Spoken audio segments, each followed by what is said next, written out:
Well, an owl here in Fayetteville is getting a second chance at life thanks to a rare medical procedure and a whole lot of heart from a dedicated team of rescuers. 5 News reporter Laura Castleman was there to watch this special moment and has more on the journey that made it possible.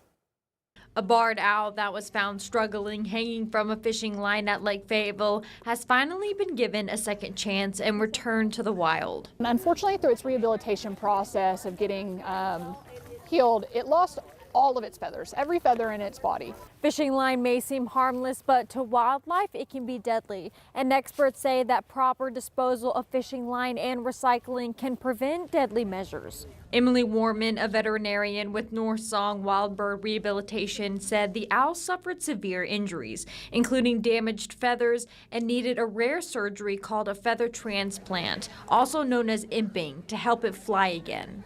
And what we actually do is we have to find a donor bird that is essentially the same size, species, the feather shaft has to be the same. Guests gathered Sunday to see the owl fly back into the wild. The fact is that we are creatures on this planet just like they are. And if we're doing something to harm our fellow organisms, then we need to correct for that. On the lake, I have ran into great blue herons caught on trot lines that swallow the bait.